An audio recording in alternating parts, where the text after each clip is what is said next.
खुशामदीद आप लोगों को फिर से एक नई जर्नी में। और आज की जर्नी हमारी फिर से रिलेट करने वाली है स्टडी हैक से। वो और ऐसे कि अब हमारे चल रहे एग्जाम, तो मैंने सोचा क्यों ना कुछ जो भी टेक्निक्स हमें आती हैं वो आप लोगों के साथ शेयर कर दी जाएं। ये टेक्निक्स बहुत ही ज़्यादा वैल्यूएबल हैं और अगर आपके पेपर भी आने वाले हैं तो आपको इनको अप्लाई करके अपने आप को मज़ीद बेहतर बनाना है, ताकि एक तो आपका ग्रेड कमाल का है और दूसरा सब लोग परेशान हो जाएंगे, यार ये तो पढ़ता ही नहीं था, इसके इतने अच्छे मार्क्स कैसे आ गए। क्योंकि मैं भी वही टेक्निक यूज़ करता हूँ जो आप लोगों के साथ शेयर करता हूँ, जो कि मुझे काफ़ी ज़्यादा हेल्पफुल होती हैं।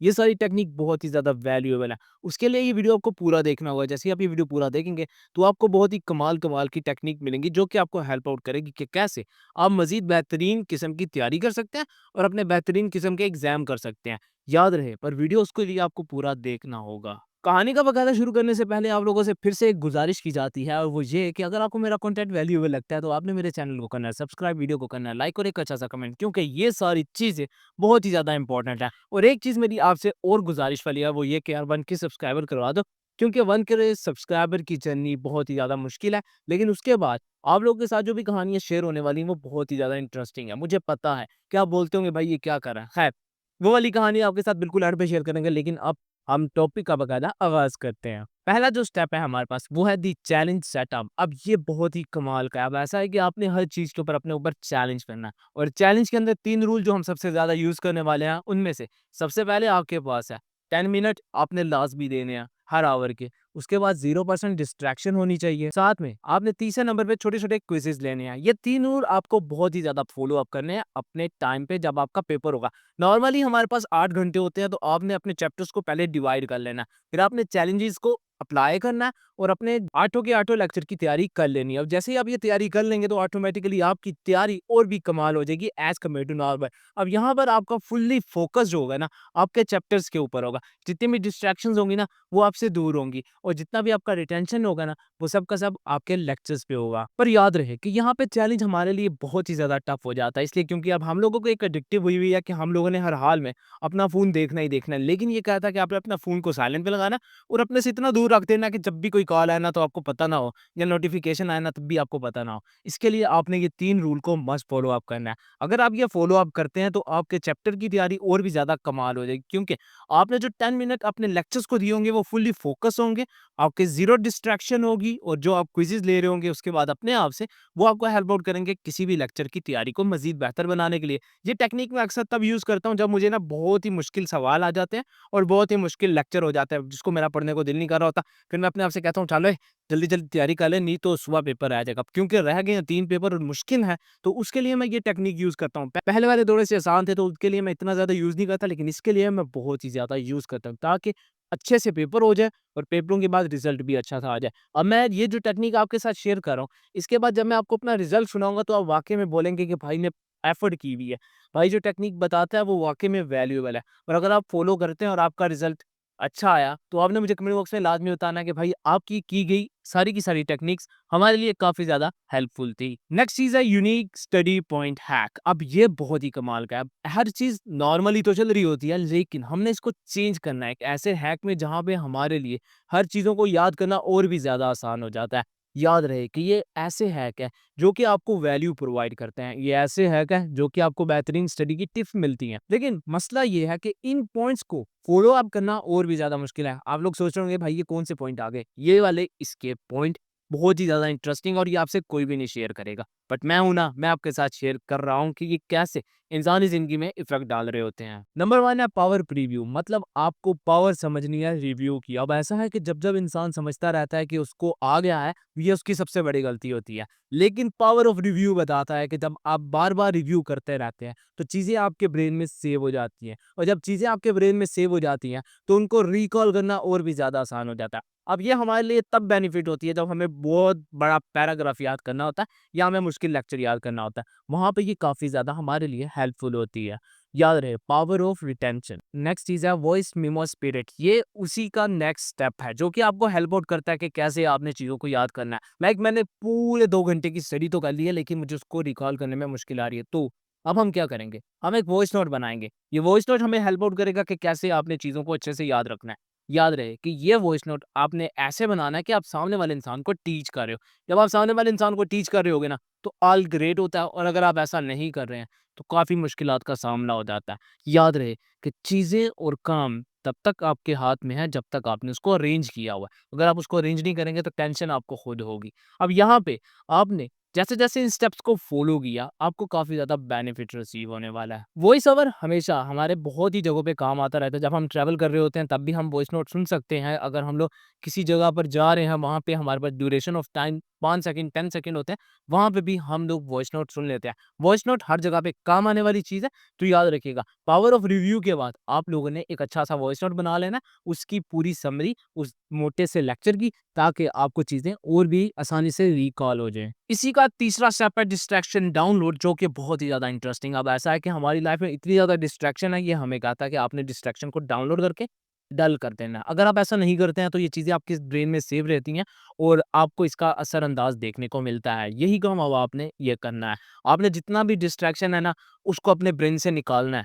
कैसे निकालेंगे? पहले आप डाउनलोड करेंगे, एक जगह पे सेव करेंगे, उसको मिटाएँगे और डल कर देंगे। डल करने के बाद आपके ब्रेन में कोई भी थॉट नहीं आ रहा होगा, बिल्कुल क्लियर हो चुके होंगे। आप जो भी चीज़ सोच रहे होंगे, वो उसी वक़्त की होगी और उसी से रिलेट कर रही होगी सब्जेक्ट से। अब यहाँ पर मुश्किलात का सामना आपको तब होगा, जब आप कह रहे होंगे कि यार अब क्या करूँ, अब क्या करूँ, अब क्या करूँ? अगर आपके ब्रेन में नोटिफ़िकेशन आ रही हैं, तो आपकी स्टडी डिस्ट्रैक्शन में है, और जब नहीं आ रही होंगी, तो डिस्ट्रैक्शन आपकी लाइफ से डल हो चुकी है। लास्ट चीज़ है इस हैक का, रिवर्स टीच। अब ऐसा है कि हम लोगों को नॉर्मली पढ़ना पसंद है, टीच करना नहीं। ये हमें कहता है कि आपने लोगों को टीच करना है, जो कि आपको हेल्प आउट करेगा कि कैसे आप अपने आप को बेहतरीन अंडरस्टैंडिंग कराने के बाद दूसरों को समझा रहे हैं। ये काम आप शीशे के सामने खड़े होके कर सकते हैं। अगर आप शीशे के सामने खड़े हो, समझे कि आपके सामने स्टूडेंट्स बैठे हुए हैं और आप उन्हें टीच कर रहे हैं। अगर आप यही टेक्नीक नॉर्मली यूज़ कर रहे होंगे, तो आपको बहुत ही जल्दी से चीज़ें याद हो जाएँगी। याद रहे कि यहाँ पर आपका अटेंशन पूरा 100% हो जाता है। नॉर्मली रिव्यूज़ में आपका अटेंशन कोई 50% होता है, लेकिन जब आप किसी को सिखा रहे होते हैं, वहाँ पे आपका अटेंशन फुल 100% हो जाता है। और जब 100% कोई चीज़ आप दे रहे होते हैं या 100% एफर्ट दे रहे होते हैं, तो उसका रिज़ल्ट लाज़मी आता है। अगर आप नहीं समझते, ऐसा नहीं है, तो आप खुद ही इसको पर्सनली किसी भी चीज़ में अप्लाई करके देख लीजिएगा, आपको उसका रिज़ल्ट 100% मिलेगा। क्योंकि ये चीज़ मैंने पर्सनली अप्लाई की है, जो भी एफर्ट वाला काम करो उसमें 100% दो, और अगर 100% दोगे, तो आपको उसका रिव्यू लाज़मी मिलेगा। बट याद रहे, मुश्किलात का सामना हर जगह पर होता है, और अगर आप मुश्किलात को टैकल करना सीख जाते हैं, तो you become a great personality as compare to normal people. Next चीज़ है result and data breakdown. Data breakdown बहुत ही ज़्यादा इम्पोर्टेंट है। अब ऐसा है कि हम लोग बहुत ही सारा डेटा इकट्ठा याद करना चाहते हैं, लेकिन ऐसा नहीं हो सकता। सारी चीज़ें इकट्ठी याद नहीं की जा सकती। जब हम इकट्ठी याद करते हैं ना, तो गिड़िच-मिड़िच हो जाती हैं, और जब गिड़िच-मिड़िच हो जाती हैं, तो उनमें से अपने लिए वैल्यूएबल डेटा ढूँढना सबसे मुश्किल काम है। आपने पता है क्या करना है? आपने डेटा का ना ब्रेकडाउन कर लेना है। ब्रेकडाउन करने के बाद आपने उसके छोटे-छोटे हिस्से बना लिए हैं, तो अब आपको उसको याद करने में आसानी होगी। लाइक एक पैराग्राफ जो हम बचपन से सुनते आ रहे हैं कि आप लोगों ने अपने बेस्ट फ्रेंड के लिए एक पैराग्राफ लिखना है। अब ये पैराग्राफ हमें बचपन से याद है, लेकिन इसी की जगह पर एक यूनिक पैराग्राफ आ जाए, जिसके अंदर लिखा जाए कि आपको अपनी कंट्री के बारे में यूनिक स्टेप लिखने हैं, जहाँ पे रिसर्च होगी, रिसर्च के बाद ही आप कुछ लिख सकते हैं। तो वहाँ पे आपका ब्रेन थिंकिंग एबिलिटी या क्रिटिकल थिंकिंग में चला जाएगा और सोचेगा कि अब मुझे क्या करना है। यहाँ पे आपने यही टेक्निक यूज़ करनी है। आपने उनको पहले छोटे-छोटे हिस्सों में डिवाइड कर लें। लाइक हम लोगों ने पहले देखना है कि हमारे मुल्क में वेदर 4 है। हमने वेदर की कंडीशन के बारे में लिख दिया। फिर आपने सूबों के बारे में देखा, सूबों के बारे में लिख दिया। फिर आपने सिटीज़ के बारे में लिखा, फिर आपने उसकी खूबसूरती के बारे में लिखा, फिर आपने बिल्डिंग्स के बारे में लिखा, फिर आपने रिकॉर्ड्स के बारे में लिखा, फिर आपने गेम्स के बारे में लिखा, फिर आपने लोगों के बारे में लिखा, फिर आपने ज़ुबान के बारे में लिखा, और लास्ट में आपने उसकी सारी समरी बनाई। देखा कितने सारे काम जब आपने ब्रेक डाउन करके याद किए, तो कितनी आसानी से हो गए। अब एग्ज़ाम्पल है, इसी को आप इकट्ठा करते हैं। आपने सबसे टॉप पे लिख दी ज़ुबान, उसके बाद आपने किसी शहर का लिख दिया, फिर आपने किसी की सूबे का लिख दिया। जब पढ़ने वाला होगा ना, वो कहेगा यार ये पता नहीं क्या लिख रहा है। एग्ज़ाम में हम लोगों को यही काम करना होता है। एग्ज़ाम में हम लोगों ने सामने वाले बंदे को बताना होता है कि यार हम आपको समझा रहे हैं। अगर वो समझ गया तो ग्रेट है, और अगर ना समझा तो वो कहता है साइड पे। ये चीज़ हम लोगों को कभी नहीं बताई जाती, लेकिन अब समझ में आ रहा है कि यार हमें कहा जाता है कि आपने पेपर ऐसे करना है जैसे वो सामने वाला इंसान जो है ना अनजान है, उसको आप टीच कर रहे हो, और अगर आप इस हिसाब से पेपर करोगे तो यकीन मानो आप पेपर में वो सारी चीज़ें लिख पाओगे आसानी से, जो कि आप उनको समझाना चाहते हो। यहाँ पे ईज़ी वर्ड यूज़ होते हैं, मुश्किलात हमेशा आती है, लेकिन मुश्किल वर्ड यूज़ नहीं कर लीजिएगा। आसान वर्ड यूज़ कर रहे हैं तो वो सामने वाला इंसान इम्प्रेस हो गया, वो कह रहा है यार इस बच्चे को काफ़ी हद तक आता है। समझ आ गया, टिक, टिक, टिक, टिक। फुल मार्कस का तो पता नहीं, लेकिन हाँ 90% मार्कस तो आ ही जाते हैं। इसका मतलब है कि आप टॉप A% में तो शामिल हो चुके हैं। लास्ट चीज़ है कॉल टू एक्शन। दुनिया की सबसे मुश्किल चीज़ क्या है? Call to action. भाई अभी कॉल आई है, अभी काम करना है। अभी कॉल आई है, अभी काम करना है। भाई अभी पढ़ना है, अभी ही पढ़ना है। ये चीज़ हम लोग बहुत ही जो है ना एक्सपेंड वगैरह करते रहते हैं। यहाँ पे हम लोगों ने यूज़ करनी है एक टेक्नीक, और वो टेक्नीक है कॉल टू एक्शन। हम लोगों को सबक पढ़ना है, सुबह एग्ज़ाम है, भाई अभी पढ़ना है।